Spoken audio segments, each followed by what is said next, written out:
like in Australia and say, "Hey, babe, hey, mate, how do you?" Blah, blah, blah. Please slow down.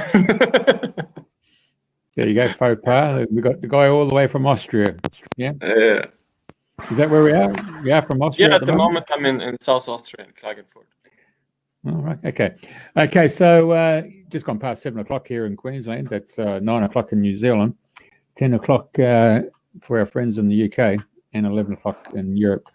And that's where our guest is today, tonight, this afternoon, wherever you're watching. If you're getting this streaming through on Dream the Dream, the new Facebook site that Julia's daughter's put together for us, or if you pick it up on Qigong, it's Julia's site, where you're coming through on radio FM 88. You can ask questions to Alex, and we'll be able to pick them up and respond back. So this wasn't created by me. This was brought about by Julia, and Julia's love for energy exchange through Qigong, and her network has brought about Alexandra coming on tonight. Now, Alex has an affinity, well, what I've seen with animals, but more importantly, straight out of that TV cartoon show, Avatar, The Last Airbender, and some of the things I've seen are pretty good, mate. So without further ado, Julia can ask you questions, and of course, other people who are watching can come through and ask those questions. Thank you for coming, Alex. It's been fantastic. Thanks for the invitation. Yeah. Right. Yeah. Julia, you hit him up with the questions, mate. Yes. Welcome to watching the show. Welcome to Alexander Krakolinig. And I first was shown a clip of you fighting with the head of Shaolin Europe, Shi Hengyi. And I really paid attention because I've actually been doing his tendon stretch form with my classes. So when that video was shown to me by actually Ken Jolly, the telekinesis guy, I went, oh. And the more I looked into you, you also had quantum healing and shaman and the great love of animals. I thought this is a really interesting guy, because most people are very good at one thing and they sort of train for 10, 20 years before they switch to something else. But you seem to, have in a very short time mastered a lot of skills. So, Alexander, just tell us, we'll probably maybe start with the quantum side, the quantum healing, because that's the first thing you told me, is that you are actually a quantum healer. How did you come across quantum healing? And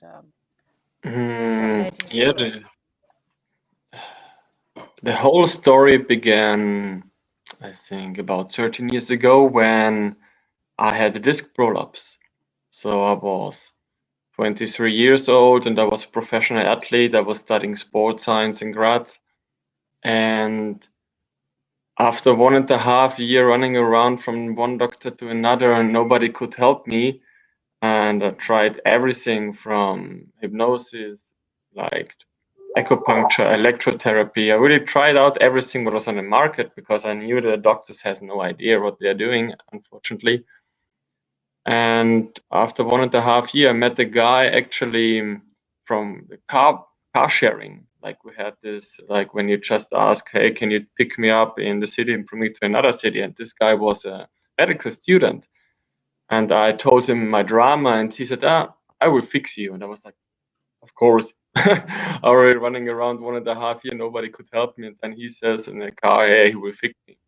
And I went the next day to his house, and he really fixed me in half an hour. And it was like, it blew my mind, like, what the heck? And the thing was mostly that my right leg was like 5 centimeters outside from, 5 centimeters longer. So it was outside from the articulation. And it was because of too much stretching, too much breakdance training, and all the stuff what I've done. So he just put it back softly and fixed all the bones. And this worked for a while. But after 2 weeks, again, I had to go to his home, and he said, hey, Alex, ordinary people come just 1-2 times, and you already 5 times, you're coming again and again. So you should stop breakdancing. You will kill yourself with all the extreme stuff what you're doing. And Then I went to Spain for a half year and I was studying there. I was training a lot and my body was good. But when I came back to Austria, I had a show and I didn't got the time for warm up. And after the crazy show what we have done, I couldn't walk anymore. So I called him, hey, please, I need that you fix me again, please. And so he looked at me and he said, hey, I've never seen someone who can twist his coccyx like that. He want to fix it with the thumb in my ass to get me straight again. And it was quite painful, but it didn't work that well. So he tried something new. He just like put his 2 fingers on my sacrum. And then he asked me if I feel something. And said, yes, something is changing. And then he recommended me a book from Richard Bartlett about matrix energetics. And then I started reading this stuff and I tried myself, I think a half year later, where he explained it that you just connect your right brain to your heart center and you create, let's say, a new space and you look for 2 points in the field and connect them with light. And at that time, I think it was 2010, I just was ready to finish my final degree in sports science about mental techniques. But at that time, I had a problem with my ankle, so I couldn't walk for a half year. I got injection, taping, everything, nothing worked. And then I was again coming back to the book where they explained this technique, what is actually from the old shamans from Siberia and kahunas from Hawaii. It's like all connected, always working with the heart field. And so I was sitting at 1 o'clock in the morning in my bed, connecting my right brain to the heart, looking. And actually, at this time, I was just visualizing a golden ball into my ankle. And the next day, the pain was gone. And first, I couldn't even walk for a half year. And that really blew my mind. And then I said, okay, I need to know much more about all this stuff. And so I went to different kind of seminars. So that was the first experience with the quantum healing. And at that time, I did already a lot of different stuff from massaging and fixing bones.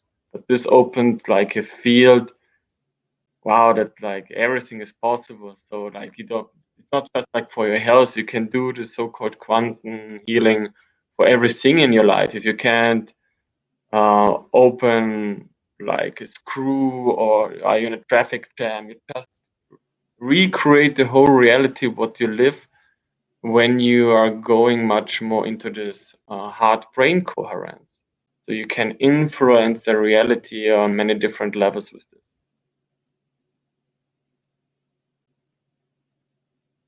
Well, there you go. Yeah, that's really interesting. I've actually studied quantum healing, but they haven't actually differentiated it as well as you have, as how it's different from the others. And I did notice. For me, after my first seminar, it was really like feeling like a little wizard, like Harry Potter or who else. And I just was driving 7 kilometers at home, and I felt how the air is going out of my tire. I said, no, it's not my reality. The air will go back, and I could drive home. And it was really first a little bit flat. And so this is just like one little example for many things. And this is, for me, then you're in a space of true knowing. And it's all about the consciousness of fast healing. When you heal like a cut in 5 minutes, just by inner knowing, this is not my reality now. And I had experienced this many times. And I think also like if you go into Tibetan or other meditation, it's more like you have to create this inner knowing. And how to explain, it's a kind of trust, it's kind of connection with everything what is. And yeah, there are many different levels. And I had this one time, I think 4 or 5 years ago, I've been on a salsa dance festival in Bulgaria, and I jumped out from the pool. And when I tried to jump out, I had a big cut on my knee because Bulgaria, the pools are not that safe. And so there was like a tile what was like opening really the side from my knee, and it was like a 4 centimeter cut. I said, no, I'm here for dancing. I don't have time to be injured. I just put my hand on my knee. I was sitting there, letting out all this energy and recreating a new space. And the and the cut was done in 5 minutes. And I think how more we can enter into this playful field, because it actually is, it's not about, oh, this is right, this is wrong. With all the healing, I have to create this space that everything is possible. And I'm not projecting now, oh, this needs to be healed when you have a problem. I'm opening a space and see what will happen, because how can I know something with my limited thinking, what else is possible? And I think this is a great thing in all this quantum healing. You just stay there, open the field, and you see what will happen. And yeah, after like 10 years in this field, I've seen a lot of crazy stuff already. Yeah. Okay. So that you're not actually selecting an outcome, because I mean, I always go, there's infinite potential in every moment. And I was taught that you actually had to visualize that person being well, but you're not even putting that pressure on yourself. There are different techniques. The first thing what I've learned was that you just make these 2 points to create this field, this heart field. And then I had another teacher who was working with other teachers, like I think Frank Kinslow or someone else. Then they say, oh, I have to have this attention. I'm ready to change this. I think both things are working. For me, the most important thing is to let go all kind of concepts, just to feel the intuition, what is the right thing at the right moment. So you become the channel, you become a tool. I don't need to know. The knowing is first just like a help. Same like when you start doing massages or when you start doing anything to any other technique. It's like when you try to ride the bicycle in the beginning, you need the helping wheel. But when you really go deeper, you don't need them anymore. So you just ask the field and you immediately say words what you don't know where the words are coming from, because you don't have a meaning for this word, so you don't have a meaning for why you're doing this with the hand or whatever. It's just like you become a part of the whole field. And then it's much intenser, much faster, much more effective, what I experienced. But of course, we all used to train our mind to be knowledge, all this stuff.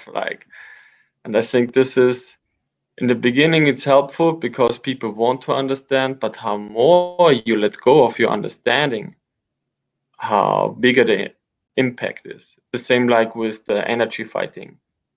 Oh, I have to protect. You will create tension, and then he will beat you up. You have to become the space. You have to become the love. Becoming is a state, and it's not about that you think about it, that you say, oh, I have to think about this to create this. No, you have to be it to create it. I think that's still a big problem. So people talk about mind over matter, don't they? But you're not saying mind over matter. It's the emotional connection of. Yeah, I think many years ago I started to write a book about emotion creates a reality.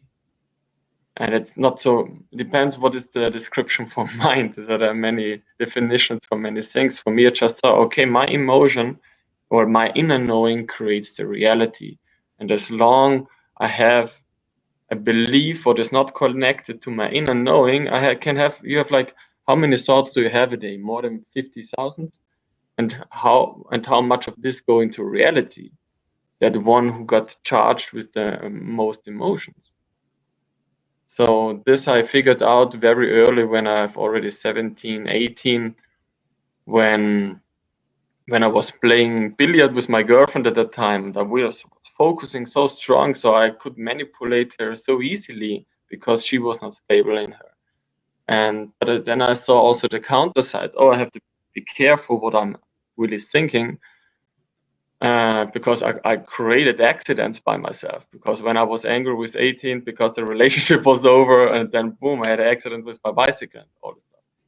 But I was really like much more aware. Oh, I have to be careful with all the things what I'm doing, because how more you're connected, how more you're in this balance, how more power you have, how more responsibility you have also, and the outcome is much faster. People say, oh, I want that all my stuff come true very fast. No, you will be very afraid in the beginning when you see how fast your creation can be. That's where also this old speech, be careful what you wish for. Hey, So do you think, Ken Jolly's just come through, growing man. up? Oh, you've got a question, have you? Yeah, Ken, So just while we look at the questions. he's up early. He's Yeah, in the States. Ken isn't he? Jolly's saying, yeah, hi Ken. Hey, he's asking, can you ask Alex about how to unlock the rainbow body?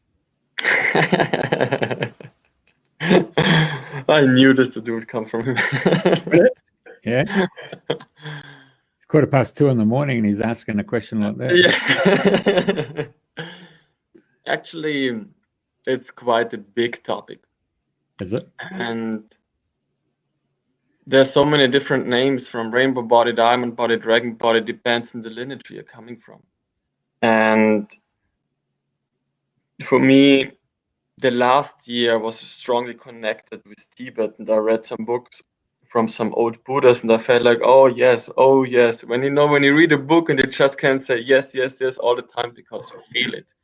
And so for me, then I also remembered some stuff of my past life, and I saw myself in the white robes, like teleporting and all these things. And so I tried to connect. The problem is with all the religion, they have a certain concept. So if you haven't reached one certain stage, let's say like you have to have the first 3 years of training, then the next 5 years, etc., they won't give you any information. For one thing, it's good because many people are not stable enough, because it's the same like if you give an Asian guy LSD or you have like a crazy ayahuasca or another trip. It's not for every person, not for every mind can handle this stuff.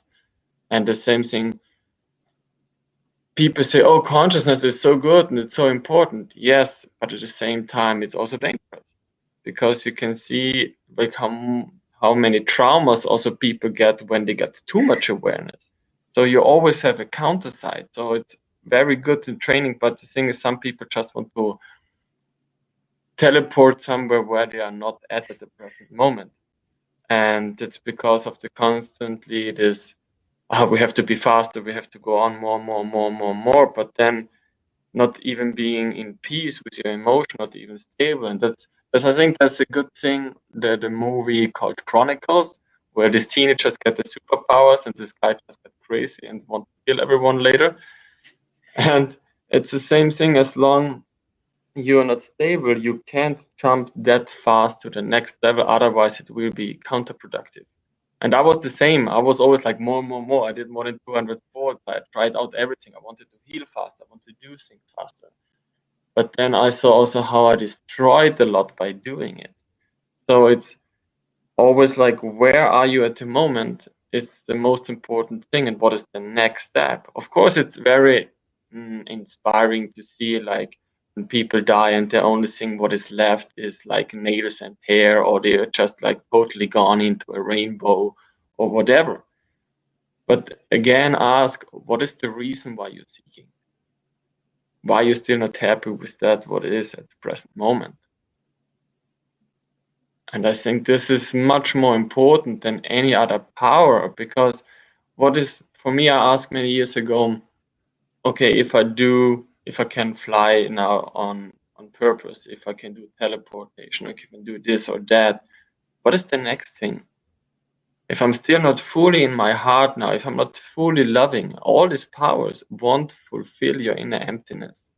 It's later just a distraction. That's why many monks saying, oh, it's just a power, just go through it, because there are much higher, much more important things. And so for me, the most important thing is just the present, that you're happy with whatever you're doing or not doing. And therefore, as long you're not stable in your life, that you don't have the money, that you don't have to surround the people who are like supporting you, the family or whatever, you're constantly looking outside to fulfill your inner emptiness. And so the thing is, first, in the fundamental thing must be here. When you're fully happy, when you have already everything achieved, then say, okay, what else is possible in the world here? What can we do together? How can we create an amazing society? But the problem is, How can you talk about things what yourself haven't embodied yet? It's like people talking about healing, like, and never have healed anyone. And I think that's a big problem with all the words and all the mind we constantly want to understand instead of being the understanding, of being the knowing.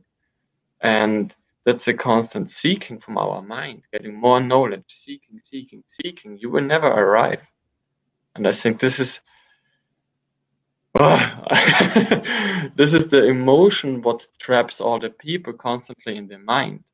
And you see it in different countries, like in Europe. I'm already here 1 year. I still feel all information, information, information. And if you go like to Latin America, for me, it was opening my heart like 2006, because the people count as the human being what they are. It doesn't matter if you speak Spanish. It doesn't matter what you're doing or who you are. You count as a human being. And therefore the life quality is much higher.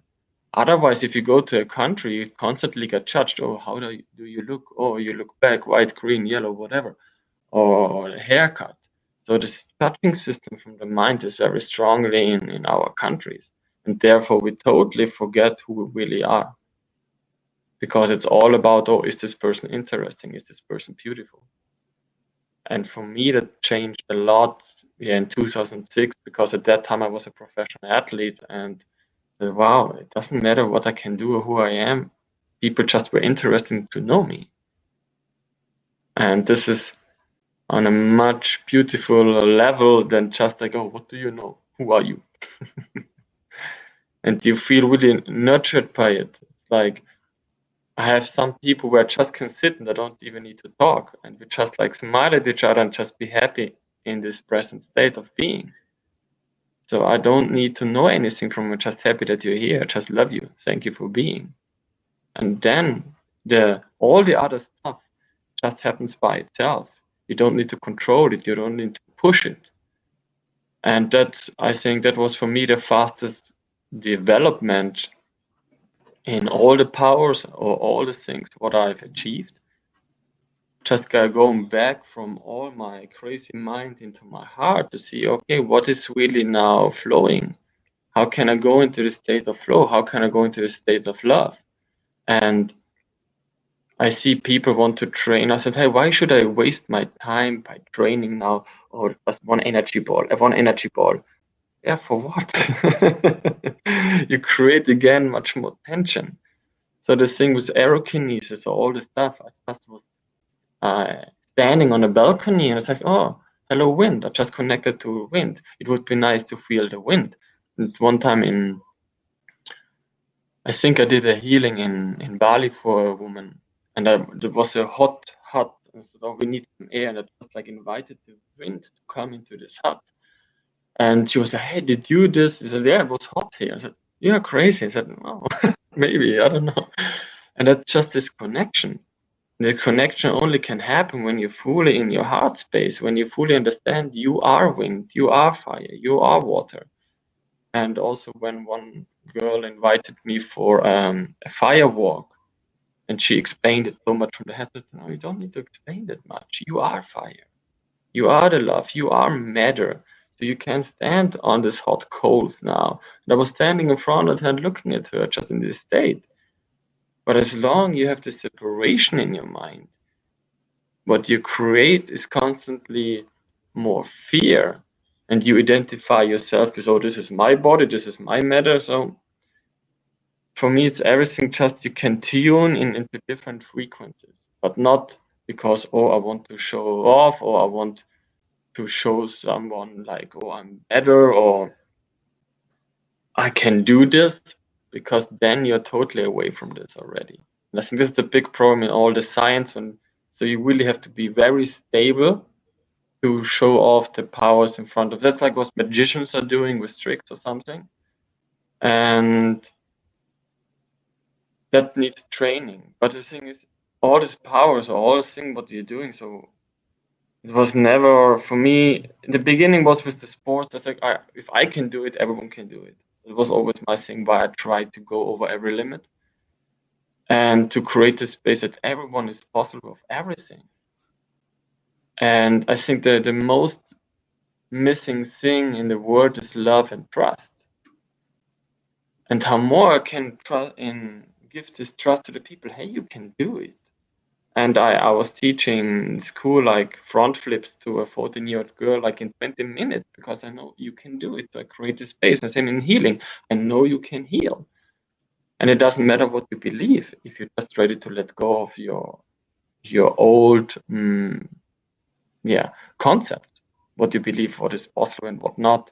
And this quantum space creates spaces what is beyond all your thinking. And so really, what you're saying is it's really the simplicity is to unthink. yes. Yeah. So is this what you were doing with the animals in the video where we got the picture of the croc or the alligator or the crocodile? Yeah, that was in Indonesia, and for me it was very horrible to see all this stuff what is going on. They had very little bonds, and this was a 23-year-old lady. I just was tickling the crocodile a little bit, and the guy over there who was working for 24 years with this crocodiles, he was a guy, you crazy? Yeah, sometimes. And because I wasn't afraid of doing this. I was totally like in this space, and I gave also the crocodiles healing because I saw they had so many tumors. There was a crocodile for nearly 40 years in this little pond. So I organized also money to say, okay, let's make a change here, because the owner died and there was only the wife left, and she never really cared about the animals. There are like more than 1,000 crocodiles there, and the entrance fee is less than $1. So how can you feed them? So that for me it was very sad to see all these captured animals there. And then when I had already some money, I said, okay, are you ready to work? I said, no, we don't have the workers. Now we have the holidays from the Muslims, so she can't talk to the workers. And said, look, I organized already $500. At that time it was a lot in Indonesia to create more stuff there. And so I just saw, okay, they don't want to change.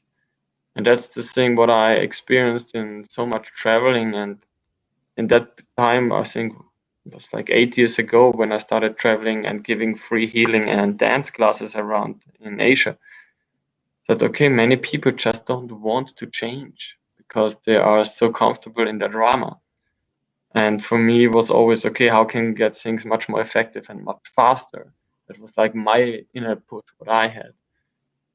And yeah, for me, it was really sad. Even the monkeys and all the stuff. First, one monkey was attacking everyone. That's why he was captured. I just went in and calmed him down so you could touch him again. And then he was really able to feed him. So in Asia, I saw a lot of crazy things. It was really like a lot of pain for me what I saw with the animals, what's going on there. And yeah, I don't know. That was for me a connection with the animal. That was actually in New Zealand in a park for Rotorua or somewhere. I don't know. Yeah. It was quite funny for me to see. Yes, from New Zealand. So when Alex was telling me about his journey in New Zealand, I thought you might be interested in that. Because you found song lines. You were walking song lines in New Zealand when you were Alex. I had so many crazy experiences in New Zealand. So I turned this mute. I muted this, but I can't believe this. What do you call these? Stick insects, but it's really amazing when you touch it, isn't it? Can you hear that? Yeah. That was with a group with Gary Cook. Maybe you heard about him. He just made a new documentary on Gaia TV about the trees and about the communication with the trees. And it was at the weekend with Dr. Bruce Lipton. And we went on to the Kemanama wall in the last day, and there I had a lot of crazy experience. And later I went to Gary Cook at home, and we had there a session with some other people about meditation and UFO connections and things like this. About New Zealand, many years ago, I was working with a woman. She was very into astrology, I think more than 30 years, and so I did a healing for her. And later, as a gift, she was talking 1 hour about me, and she said, "Oh, Alex, I've never seen a star constellation like that," and blah blah blah. And she was talking so much, I was like surprised, and she knows things that I didn't knew about myself at that time. And then she told me there's a page called astro.com, and there's a thing called Travel Click, I think. And when you just put your dates in, you see your energy lines, where it's good for your business, where it's good for your spiritual development. And for me, I was always a skeptic with everything because I came as a mechanic and I came from science, but it changed a little bit. So I knew that everything later is possible when I really had to let go all the concepts what I started before. And so I said, okay, let's see, there's an energy line, there's an energy line. So I traveled there, and then I also found out that a lot of megalithic places and energy places has been close to these lines from my birthday. And so when I've been also in Indonesia near Medan, I started to remember my past life just by being close to this energy line, and crazy things happened. I started to talk in Old Sundanese at the graveyard, and people were translating some stuff. And also another woman, she came with me. She's not that spiritual, starts to see things from the old kingdom. She was, Alex, I could see this and that. And she was totally frightened. And said, okay, it's how it is. And so when they showed me some places, and they said, oh, you have to go left. And I said, no, I have to go right because I lived there. I remember that I showed them the places and the walks over there. And the craziest thing later was that at night, a guy from the national security came because he said, are you a spy from Austria? I said, no, I'm not a spy. I'm a healing therapist, and I just traveled around to my energy lines. And he said, do you know about this colored stone? And I said, you mean the UFO? I said, why do you know this? I said, I know something. So from where? I said, I remember. And so then, okay, I'm not allowed to talk with you near the civilists here, but we can talk another day. So that was it, like, oh, what the heck? I felt like my life became a movie because I had so many crazy experiences. And also New Zealand, like, there were things what I needed a long time to digest. And in the first 3 years, I didn't even talk to anyone else about this stuff. Now I can talk openly about it. I don't care anymore. But in the beginning was, oh, who will I believe me when I don't even believe myself from my own experience, because it was just crazy. And in New Zealand, we went to this Manama wall. And Gary Cook don't go too much up because we are still in the wild jungle. But I had this impulse, I have to go up, and I went up, and I was sitting there in the meditation. And then when I was walking up, it was always like, I'm home, it's my land, I'm home, it's my land. Do I get crazy here? What's going on? And I was sitting there, and I saw a Maori face, and I saw like spirals, rectangle ones. And then another friend from there said, hey, Alex, we have to go to the next Lemurian portal. And I told him, hey, what's so crazy? When I was walking up here, it was constantly, I'm home, it's my land. And then he said, like, say Turanga Waiwai. I was, hey, what does it mean? I said, just say Turanga Waiwai. I'm not sure if I pronounced it now rightly, more than 7 years ago. But I said it, and I crashed down on the floor, and I was crying for 20 minutes. And I didn't know what's happening.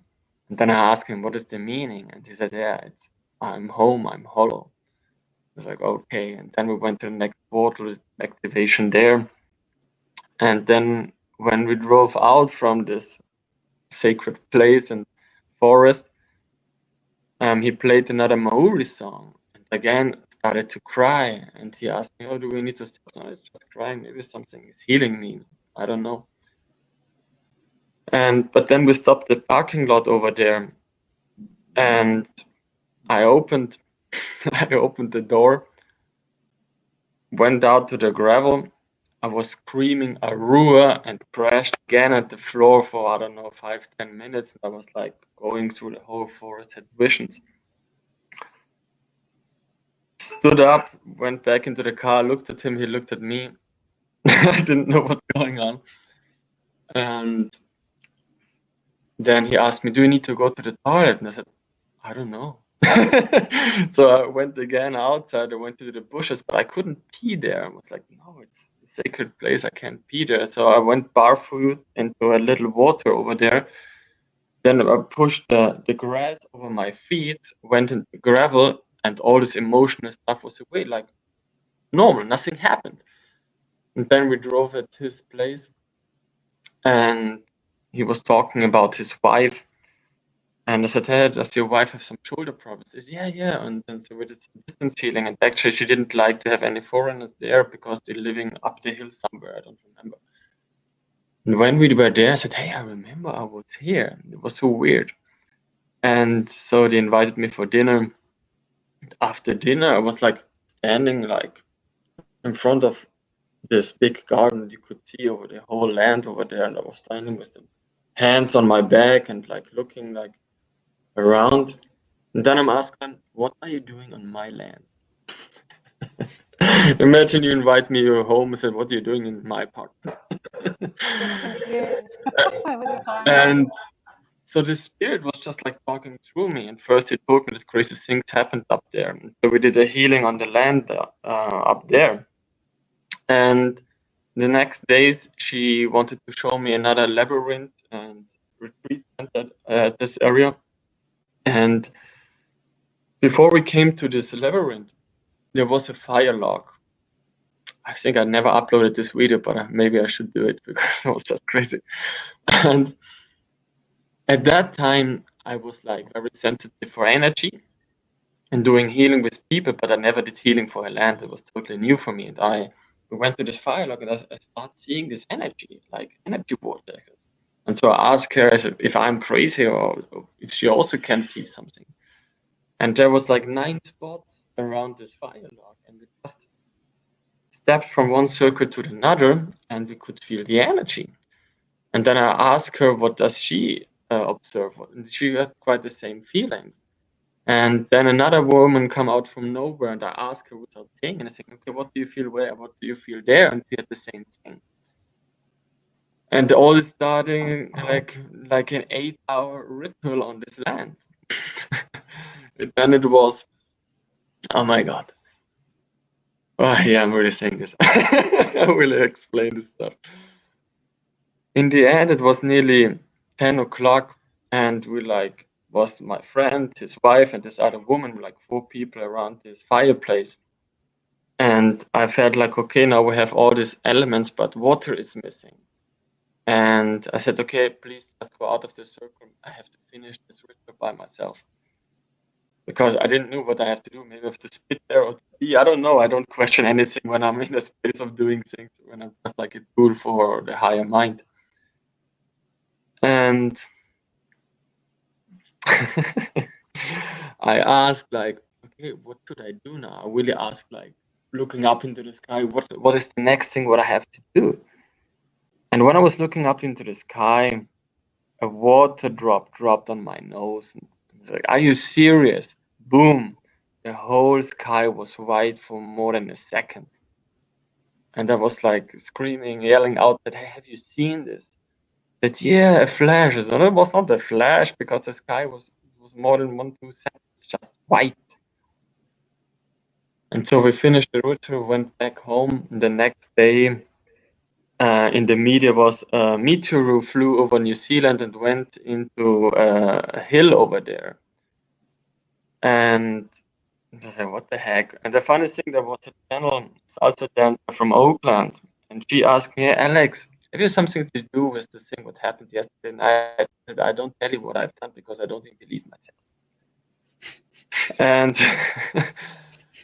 so there was the one thing what happened at that time. And then I drove with this guy actually to this place where the meteor went in. I didn't know because he was working there as a gardener. And I asked him, oh, we need to meet a shaman, and he said, "Oh, I know one." And actually, he presented me this woman, and she said, "Oh, I was waiting for you because the words told me that someone will come to bring me to the next level." And she was already working for many years with Lemurian energy, and I was like, I couldn't believe. So I went to her garden, and she went to the bench, and she laid down. I was like maybe 5 meters behind her, and before I went into the space, I was running into an energy wall, and I was like standing like 2-3 meters in front of her. Sorry, can I go in? Oh, sorry, I forgot to tell you there's a vortex. I never experienced things like that. I was running into an energy vortex that I couldn't go in till she told me that I can. So that was just like so many crazy things when I was there, and so. Are we talking the North Island here? I really have to freeze out because I still feel all this stuff. There was so much craziness. Are we talking the North Island here? Please say again. Are you in the North Island? Yeah, I've been in the North Island. Is this all around the North Island, yeah? This was the first month when I've been there, was just like the North Island. Then I traveled. I will have to look up the map. I'm sorry, I haven't. Oh, that's okay. So most of I made a video from New Zealand where I wrote down all the places where I've been. And the second time I was there for 3 months and traveled with the van with on like 5,000 kilometers in 1 week or something. We were very crazy traveling around.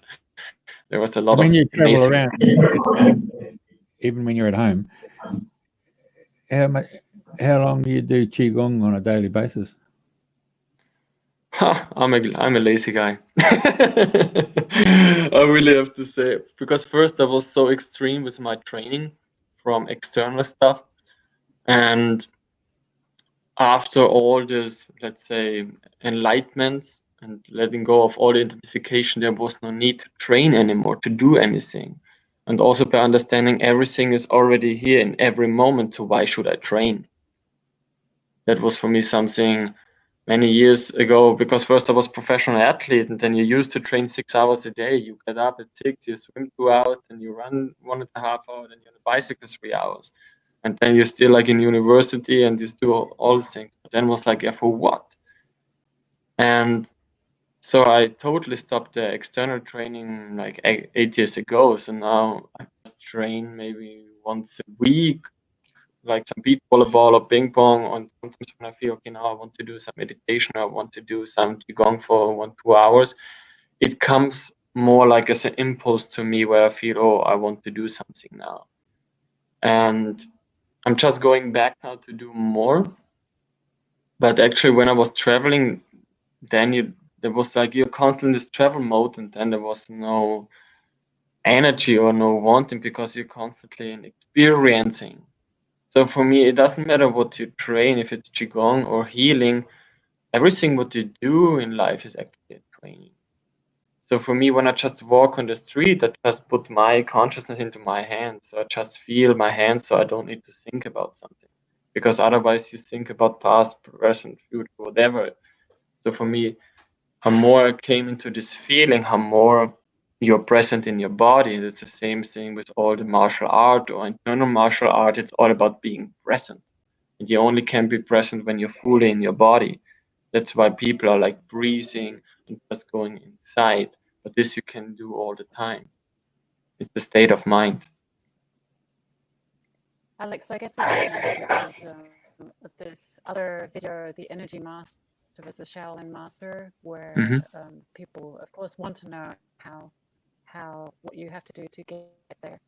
Can we just? Is it okay if we just show that quickly? I haven't set that up. I like this.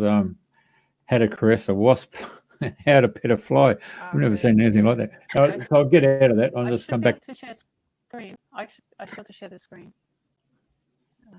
If you let me. Yeah. Is that all right? Here you go. Okay. Let me just try that. So, can you see that? Not yet. I just see a little blue square on the right side. Okay. Is that? Can you see that now? No. No. All right. I'm gonna give up. So where we going? Till you find it out, I can explain how I met Shihan Li. So I was teaching in Germany, and he came to my seminar. I was very surprised that he and his student came to my seminar, and then he invited me to his monastery, so to his temple, and then I just showed him different techniques, what else is possible with the energy. The thing in Asia is, it doesn't matter if you're Asian or like an outsider, they won't give you knowledge. They give you maximum 5 to 10%. And because it's still the old hierarchy, because being a master, you're the student. And for me, I always was like a rebel. For me, it was like, it's just information. If you have the information, you can do it with a little bit training. And that's why many people had problem with me, because I immediately showed everyone who thinks who is a master that you're just a nobody with a little bit knowledge. And it doesn't matter if you go to a Vipassana monk or someone else. For me, I always questioned everything. Because for me, it's okay, why are you doing this or why are you doing that? I don't need your knowledge from the book. What is your real experience? This was even when I've been in Thailand at the Vipassana center. So come on, I can read myself. But for me, the most important thing is still that your words has experience.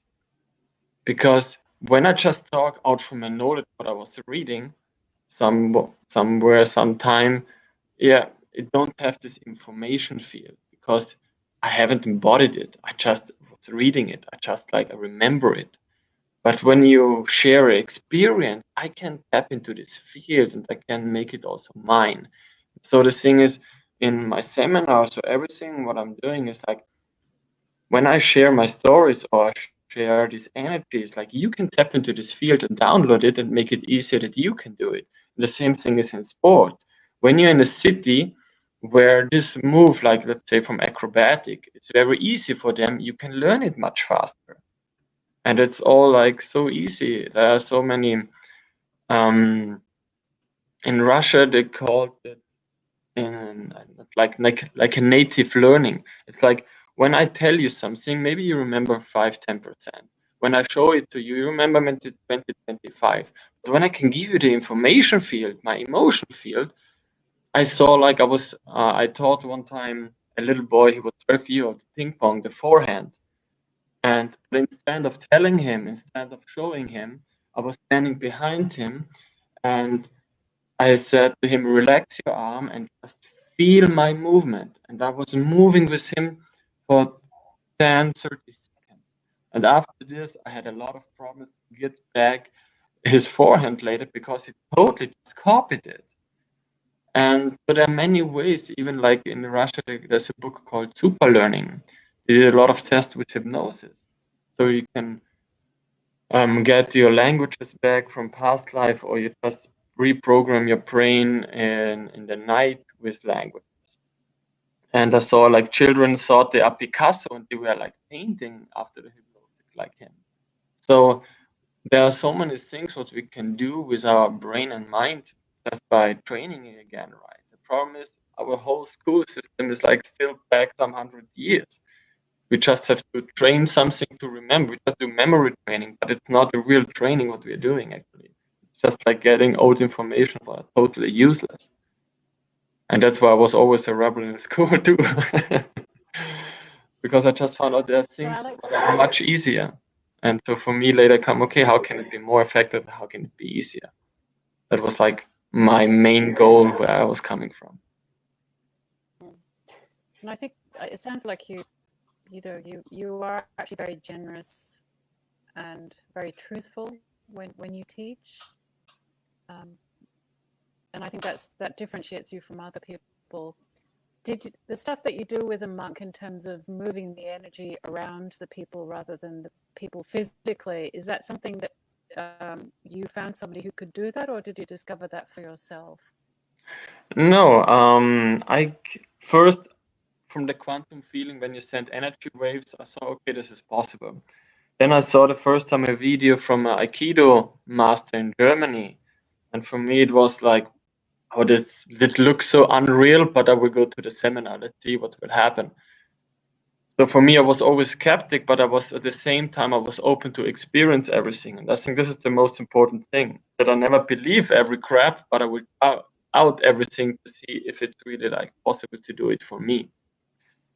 And at this seminar, I'd like this 4 days when I was there, I was like, okay, every day I had maybe just like one exercise where I said, okay, and the second day I still didn't know why I'm there, because there was so many basic crap what he was talking. And I felt like, oh, here's the big master and everyone else is just a stupid student. And so for the whole 4 weeks, it was for me like just like 3 exercises where we said, okay, wow, this really made a difference now for me. And he punched me and I felt 2 meters backwards in a sitting position. So I knew, okay, this is real. And there was another exercise what I only could do, and another student from more than 25 people. And when I asked him about this, he couldn't, or he didn't want to explain me how the things are working. And then I started to research, and I'm actually very happy that he didn't told me, because this gave me my new way. I was constantly searching in all countries. Okay, how is this working with contactless fighting? Where is the origin? So you see it in Aikido. You see it a lot in Japan. You see it with the Nagadalam in Indonesia. You see it with Lupki and Svarga and Sistema in Russia. So, or empty force, or you see it in Tai Chi in the Faching. So actually, it comes all from the internal martial art, but was never being taught, because even Bruce Lee got attacked because he was the first Asian guy who went to the US teaching Kung Fu, and that was forbidden. And so you just have to understand the whole history and how the whole thinking in every culture. Or like for me was later, why is Taekwondo created from the Koreans? What is the mentality of a Korean guy? Why we did just use mostly the feet? It's always like with every martial art, like, look at me, I'm dangerous, don't come close to me. And I make the distance with my legs, so I don't allow you that you come close to me. And then you know also the mentality. And this I looked, okay, why I'm doing breakdance, and how do you win a battle, or why do you play tennis?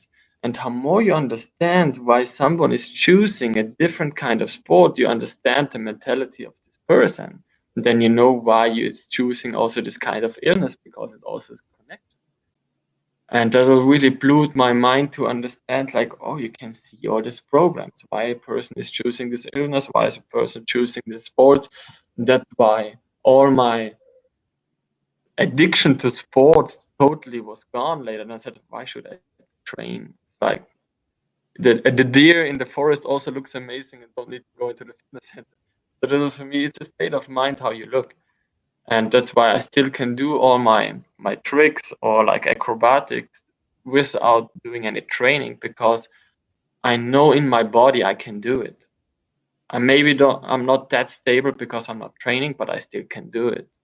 And that's for me like, okay, how can you access much more this state of mind, that you fully know, oh, I can do this, I do this. And this is this knowing you need for everything. This inner trust, this inner knowing, I think is the most important thing.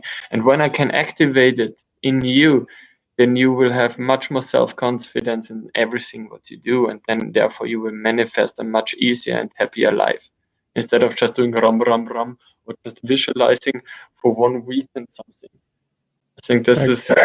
Going back to word shaman, is that a way of life? The first time when I heard that I'm a shaman was actually in New Zealand. I said, you're a shaman, look, go to this shaman. I said, oh, I'm a shaman, okay. For me, I never was like so identifying with any words, but the thing is, for the outside people, you need to say, oh, I'm a shaman, I'm a healer, I'm a master. For me, I don't care, I'm just what I am now in this body. And the techniques, most techniques all in the healing stuff came from the shamans. And for me, when I've just been in Mexico last year for 4 months, and so I'm working also with them with different kind of plants. But I also saw them how trapped they are in their concept. And for me, was always go beyond every concept. And when I break everything apart, the only thing what is left is just love, connection, and inner knowing. So the problem is one shaman invented like a ritual like, oh, I have to scratch my head and then the rain will fall down. And now everyone is scratching their head that the rain falls down. But it's nonsense. Because someone was making up something to connect with it. So therefore, the most important thing is the connection, not about the thing what you do. And the thing was for me the same when I was in India, in South India, in Chennai, and I was just making, what was it, Kriya Yoga.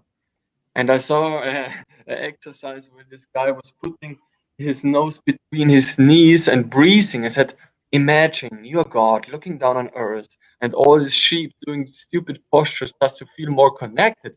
Out from this concept, I can't do it anymore. I was laughing my ass off.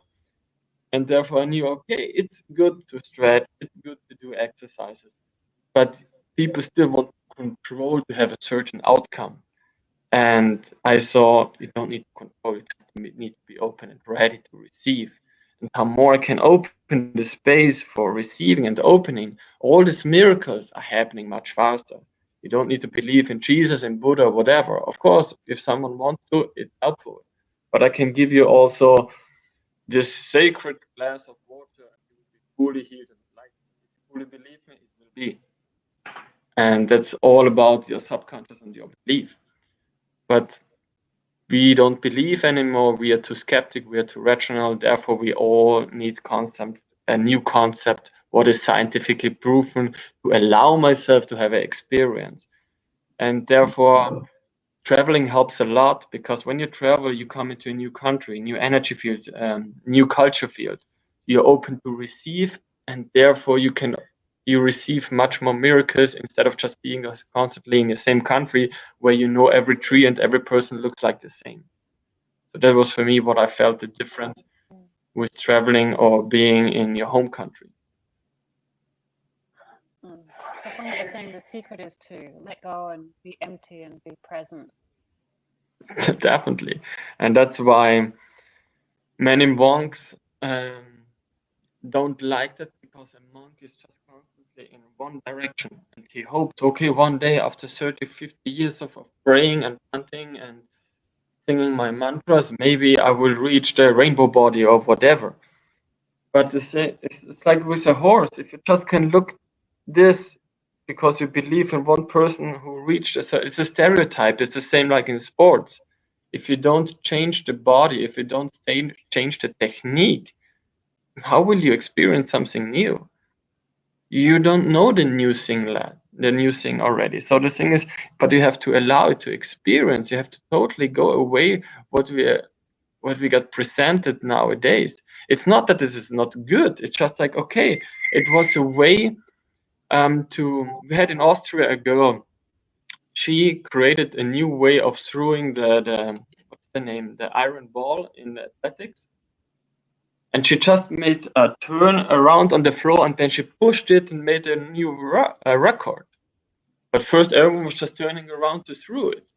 So the thing is, you have to totally go away to create new things, and people mostly talking, oh, let's create something new, but still staying in the old concept. But for new things, you have to go away from the past mind. That's when you're all looking at the scientist or genius, like Tesla or whatever. You can be alone in a space and just open the field and allow information to come in. Otherwise, when you study, you just study old information. So how can you create something new? And when you do healing now and you know, oh, this is the elbow, it's connected to your freedom or your lungs or your knees for connected to forgiveness, then you create again this space. Okay, it can be, let's say it's 90% right, but what is with the other 10%? And for me was like, first, okay, I learned all this 90%, but then I felt like, okay, what is the rest? And with all the healing what I've done, when people came to me, 90% is the mind shit for this life. But 10% I see past life stuff, I see other dimension stuff, but mostly don't talk about it because I came from a very mind-based and scientific stuff, so I never want to go too much in the esoteric realm, because many people still just believe, oh, you just have to visualize. And yes and no, because even the translation is a little bit wrong. If you go more into Chinese text, this visualization is more like, it's not a visualization just like imagine, it's like it is already like that. And you said something about the dragon energy when we were talking. I didn't visualize the dragon. I fucking saw it. I'm sorry to say this. It threw me down from my chair, and I was like, "What the heck is going on?" And later, I started to research about other texts where when it Tibetans, you have 12 dimensions, and when you can connect them, you can see different things. I was reading a lot of stuff, but at that moment, I couldn't understand because I haven't experienced it yet. So it's good to read because you open a field, you can connect, but till there, it's just words. When you have this experience, Yeah. it's a totally different story. Yeah. For those people who are listening and might not be that aware, is when you practice the martial arts or the inner arts, by opening yourself up, you expand your consciousness beyond the body and this realm into different realms in which things like the dragons and the energy and the source is available. And it is these realms are often described in the classics, but everybody, it's not the same for everyone. Once you learn to access them and to work in them, that's when you connect with the underlying forces of the universe that don't get involved in our plays and the plays of the humans. And Alex, as you were talking, it really sort of dropped in, why you're so perfect for the show, because by not controlling what we are, we actually give permission for ourselves to be that which we are and which we have to unfold, rather than copying other people. And you're such a great example because, a bit like the Monkey King, you kind of defy any I'm Hanuman. any label or box. Anything and everything is possible, but you're more than, you're with heart. It's just, and I think if we can all give ourselves permission just to be, simply to let go of the agenda and trying to be something that we're not, then magic can happen. I really can feel the pain of like that you don't allow yourself to be. You still look the acceptance that, oh, is it right what I'm saying? Is it right what I'm believing? And the thing is, you get your intuition and then you ask a so-called master and he said no. And so you again constantly doubting about your own intuition and things. It's constantly this hierarchy. So the most important thing for me is not to tell you what is my truth or what should be your truth. It's more like, how can I bring you to this bridge where you fully understand yourself just by asking the right question? Just like asking them what I feel now. Okay, I feel you have this topic now. How can we change it? Or what else is possible? Or why do you still need it? Who would you be if you don't have it? Are you fully ready to let go of it? And as long you don't allow yourself to fully be honest with your feelings, it's very hard to go on. It's really then you stay in the concept. And I know I trigger constantly a lot with my experiences because they are not linear. I was very long time in this linear thinking because I came from the hard technical school. I was studying sports science and all these things and medical stuff. But I saw, oh, if you want to have miracles in life, you have to go away from the things what you think, what is possible, what is known. And I think this is missing with many amazing teachers and many good energy developers. It doesn't matter which I've seen already in the Neigong or Qigong level, who are like good in the powers, but extra this is for me the key what is strongly missing. Being in the heart, being happy, and not being that rigid is, oh, I have to be a master, I have to be emotionless or whatever. No, I think how higher the level gets, how more you become human. And there was even an old book called, I think, Phyllis the Tibetan, and I was really crying. I felt like, oh, I remember this, I remember that. And I had stages like the last years where I've just been in emptiness for some months. I didn't even know if I will teach again or if I will come back again to Europe or whatever. And now I feel so emotionally and so humanly. It's like, who is this now?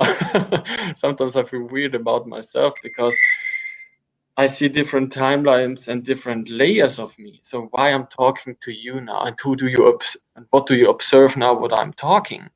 So it's like kind of schizophrenia, or it's like you feel this multi-dimensional, and it's not always easy to observe this at the same time. And so I knew, oh, there's a Alexander who is now competing in sports or just teasing people, but it's actually not really me. It's just like outside playing the role of Alexander.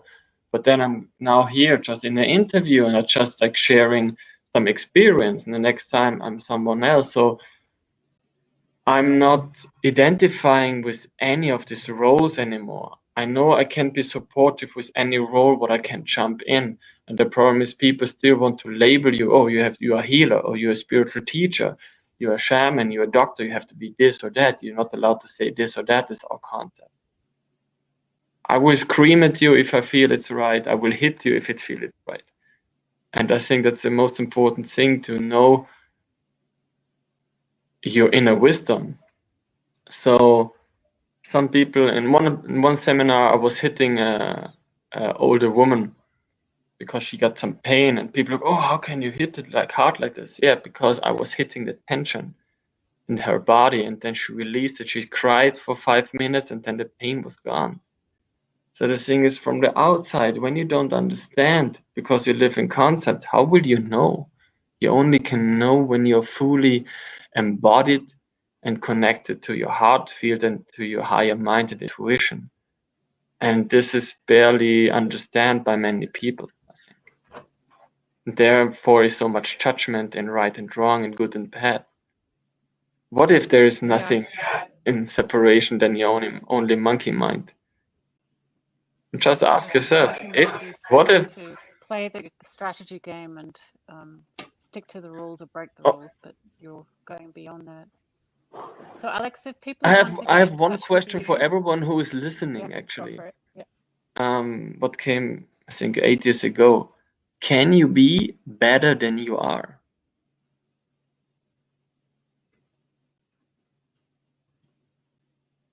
Jeff, what do you believe? Can you be better than you are? If I look back to where I was 20 years ago. Can you be worse than you are?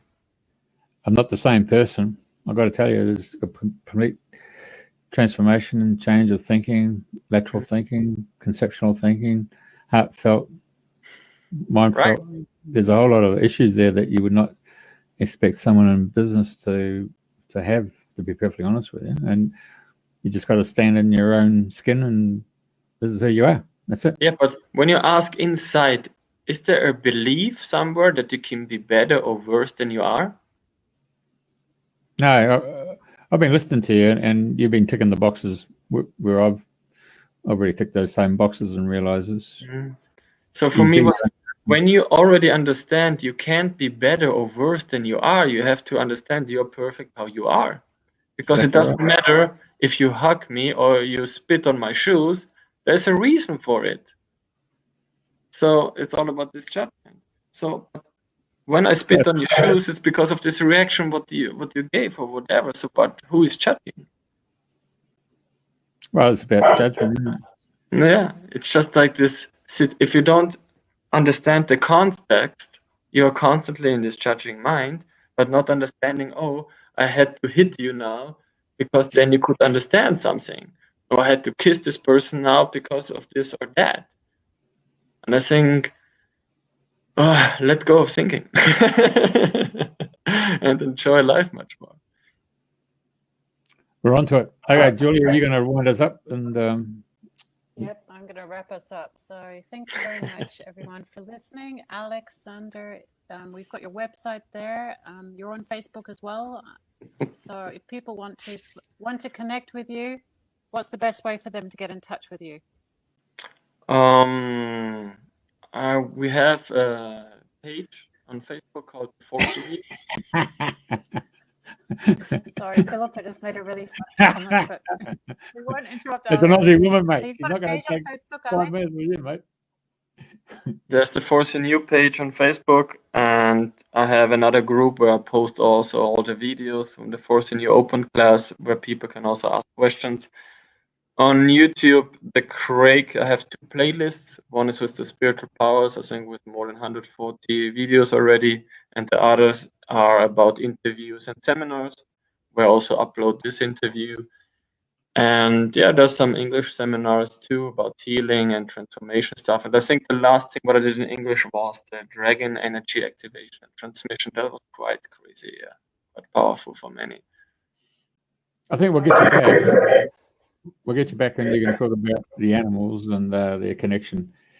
As the Indians from America would say, your relatives and your, aho, connect and get that feeling. And we've seen that shortly in that quick video there with the crocodile, the monkey, the cattle, and it's Yeah, there are 2 videos. Like the first, what I did, I think it was the first video in this playlist I did was how to carry a wasp and a fly, and it was so funny because my father, he's an engineer. He's very into like electricity, and I was sitting on his side on the computer, and I started to pet the fly, and he was looking at me like, "What are you doing?" I said, "I'm petting a fly," and you can imagine what he was thinking like, "What have I done with my son?"